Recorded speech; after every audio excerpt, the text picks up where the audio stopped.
Hi అండి, నమస్తే. Welcome to Srilatha vlogs అండి. ఈరోజు మనం బెల్లంతో గవ్వలు చేసుకుందామండి. బెల్లం గవ్వలు చాలా బాగుంటాయండి. గోధుమ పిండితో చేద్దామండి, చాలా హెల్తీగా. ఎంత బాగా వచ్చినాయి అంటే అండి, అసలు నోట్లో వేసుకుంటేనే కరిగిపోతున్నాయి అండి, అంత బాగా వచ్చినాయి. చాలా పాకం కూడా మంచిగా పీల్చుకుందండి. ఇది ఎలా చేసుకోవాలన్నది కూడా నేను చెప్పే విధంగా నేను ఎలా చేస్తున్నానది చూసి కొంచెం చేసుకోండి. చాలా బాగా వస్తాయండి. ఈ విధంగా చేసుకున్నాం చూడండి. బెల్లం కూడా అతకలేదండి, మంచిగా విడివిడిగా అంత పొడి పొడిగా ఎంత మంచిగా వస్తున్నాయి గవ్వలు అన్నది. ఇలా రావాలంటే మీకు కూడా నేను చెప్పినట్టు చేయండి. కొలత ప్రకారం చెప్తా అండి, నేను ఏదైనా కొలత ప్రకారం చెప్తా అండి. నేను 1 కప్పు గోధుమ పిండి తీసుకున్నాండి. ఇక ఇదే కప్పు అండి, మన ఇష్టం దేంతోనైనా కొలత పెట్టుకున్నాండి. 1 కప్పు గోధుమ పిండి తీసుకున్నా. మైదా పిండితో కూడా చేసుకోవచ్చు, కానీ హెల్తీగా చేసుకోవాలి కాబట్టి నేను గోధుమ పిండి వాడుతున్నా. ఒక 1/2 స్పూను ఉప్పు వేసుకుందండి. ఒకసారి ఉప్పునంతా మళ్ళీ పిండిలో కలుపుకుందాం మనం మొత్తం. ఈ విధంగా అంతా కలుపుకుందాం. ఇప్పుడు నేను అదే గిన్నెకు సగానికి నెయ్యి తీసుకున్నాను. ఎందుకంటే గిన్నెలో పిండి ఉంటుంది కాబట్టి నేను గిలాస వాడినండి. నెయ్యి తీసుకున్న, నెయ్యి కూడా మొత్తం పోసేసిన అండి. పోసేసి ఇప్పుడు కొంచెం ఉప్పు, వంట సోడా ఉప్పు అంటగా తినే ఉప్పు ఉంటుంది కండి, అది వేసినండి. అది వేసి ఒకసారి మొత్తం కలుపుకున్నాండి.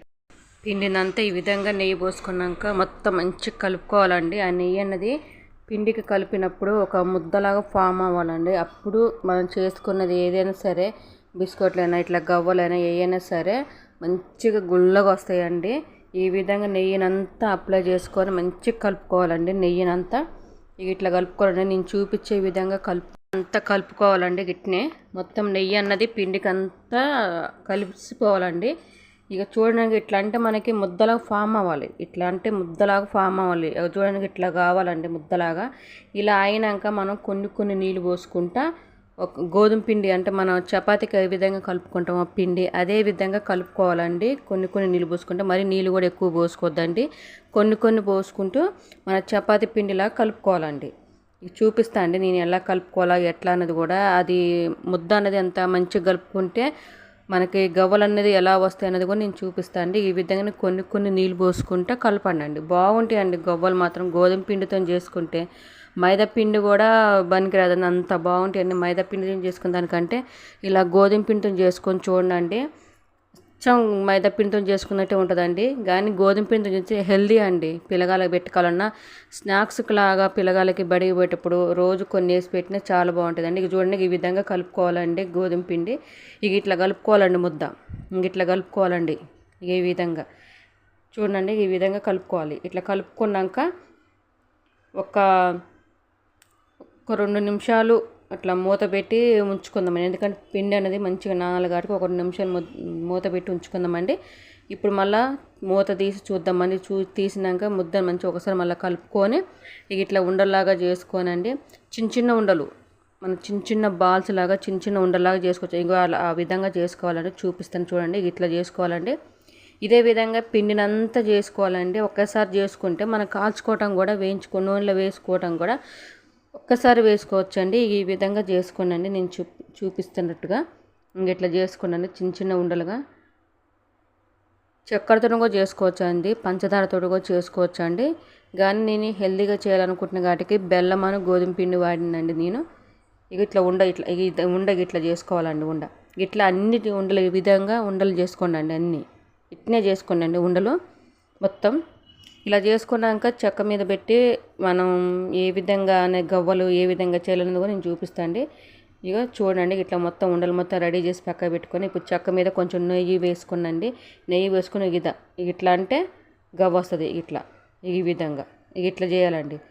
దెబ్బ చేయొచ్చండి. అసలుకి ఒక ఆటలాగా ఉంటుందండి. ఇట్లా మనం చిన్నపిల్లగాళ్ళకి ఇస్తే మంచిగా చేస్తారండి. ఇక మా పిల్లగాళ్ళు అయితే చేయమని చెప్తే మంచిగా చేస్తారండి. చేసి ఉండలు చేసి వాళ్ళకి ఇస్తాను నేను ఈ లోపల చిన్న ఉండలు చేసాక మా పిల్లగాళ్ళు చేసి ఇస్తారండి మాకు. చూడండి, ఈ విధంగా చేస్తే మంచిగా అయిపోతాయండి. ఇట్లా దెబ్బ చేసుకోవచ్చు అండి. అయిపోయే లోపల నేను ఆయిల్ రెడీగానే పెట్టుకున్నాండి. అవి వేడైంది నూనె కూడా. ఇట్లా మొత్తం చేసుకున్నాక ఇప్పుడు మనం ఆయిల్లో వేసుకుందామండి. చాలా నిమ్మలంగా వేసుకోవాలండి. ఆయిల్లో చేతి మీద పడే అవకాశం ఉంటుంది కాబట్టి నిమ్మలంగా వేసుకోవాలి. ఈ విధంగా వేసుకోవాలండి. చూడండి, ఒక్కోటి మంచిగా నిమ్మలంగా వేసుకోవాలండి. మనం ఒక్కోటి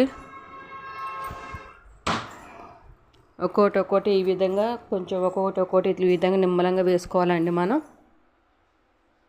చూడండి ఇట్లా మంచిగా వేస్తుంటేనే అవి పైకి లేస్తున్నాయండి. మంచిగా ఆయిల్ అనేది అతుక్కోకుండా మంచిగా ఆయిల్ సపరేట్ అయిపోతున్నాయి. ఇలా అన్నీ వేసుకున్నాక అండి ఒకసారి గంట పెట్టి తిప్పుదామండి. తిప్పి దీన్ని పక్కన పెట్టుకుందాం. ఇప్పుడు మనం బెల్లం పాకం చేసుకుందామండి.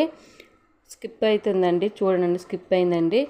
ఒక కప్పు నేను గోధుమ పిండి ఏది తీసుకున్నా అదే గోధుమ పిండి గిన్నెతోటి కప్పుడు బెల్లం తీసుకున్నాండి. దాని సకానికి నీళ్ళు పోసుకున్నాండి. స్కిప్ అయిందండి ఈ వీడియో, ఏమనుకోదండి చూపినందుకు. ఇట్లా చేసుకున్నాక బెల్లం అంతా కరిగినాక మరీ మనకి పాకం కూడా రానవసరం లేదండి. చేతికి ఇట్లా ఒక స్టిక్కీ లాగా అతుక్కుంటే చాలండి పాకం. మరీ కూడా తీగ పాకం ఇవన్నీ రానవసరం లేదు. ఇట్లా కొంచెం మందంగా అయ్యి ఏళ్ళకి స్టిక్కీ లాగా అతుక్కుంటే చాలండి. చూడండి ఇక పాకం కూడా రెడీ అయింది. నేను చూపిస్తాను అండి ఎట్లా అన్నది. ఇక చూడండి ఇట్లా ఏళ్ళకి అతుక్కుంటే చాలండి. పాకం ఇట్లా అతుక్కుంటే చాలండి. కొంచెం తీగ అట్లా వచ్చి కట్ అవుతుందండి. ఈ టైంలో మనం కొంచెం ఇలాచి వేసుకొని కలుపుకుందామండి. ఒకసారి కలుపుకొని పక్కన పెట్టుకుందామండి. దీన్ని పాకాన్ని పక్కన పెట్టుకొని ఇప్పుడు గవ్వలు చూద్దామండి. గవ్వలు కూడా రెడీ అయినాయండి. ఇప్పుడు గవ్వలు కూడా మంచిగా ఫ్రై అయినాయి. కొంచెం ఇది బ్రౌన్ కలర్ వచ్చేరాక వేయించుకోవాలండి. ఇక చూడండి మొత్తం వేగిపోయినాయండి గవ్వలు కూడా. ఇప్పుడు వీటిని ఒక గిన్నెలో తీసుకొని మనం ఇంకోసారి వాయి కూడా వేసుకుందామండి. ఇప్పుడు మనం వాయి వేడే లోపల ఇప్పుడు పాకంలో మనం ముందుగా చేసుకున్న గవ్వలు ఉన్నాయి కండి, అవి వేసేసుకుందామండి. అవి వేసేసుకొని ఇప్పుడు ఇంకోసారి వాయి వేసుకుంటున్నాం కండి, అవి కూడా తీసేసి ఇళ్ళనే వేసేసుకుందామండి. ఇళ్ళనే వేసేసుకొని అవి కూడా చూడండి మంచిగా గోల్డెన్ కలర్ వచ్చినాయి. ఇట్లా వచ్చిన ఫ్రై అయినాక అండి వీటిని మళ్ళీ బెల్లం పాకంలోకి వేసుకుందామండి. అన్నిటిని బెల్లం పాకంలోకి వేసుకొని మొత్తం ఒకసారి బెల్లం అన్నది గవ్వలకి బాగా పట్టేలాగా కలుపుకోవాలండి. మొత్తం పాకం అనేది మంచిగా పీల్చిదండి. మీరు పాకం ఎక్కువైంది అనుకోద్దండి. చూడండి పాకం అనేది కరెక్ట్గా సరిపోయిందండి. ఆ గవ్వలు అన్నది తినేటప్పుడు అండి అసలు స్మూత్గా అసలు కరిగిపోతున్నాయండి. అంత మంచిగా వచ్చినాయండి గవ్వలు. ఒకసారి ఈ విధంగా చేసుకోండి. చేసి ఎలా వచ్చినది కూడా నాకు కామెంట్ బాక్స్లో కామెంట్ పెట్టండి. చాలా మంచిగా వచ్చింది. చూస్తే పాకం ఎక్కువైంది ఎట్టా అని కూడా అనుకోవద్దండి. పాకం మంచిగా సరిపోయిందండి.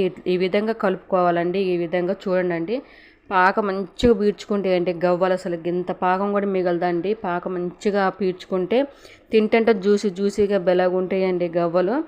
చాలా బాగున్నాయండి.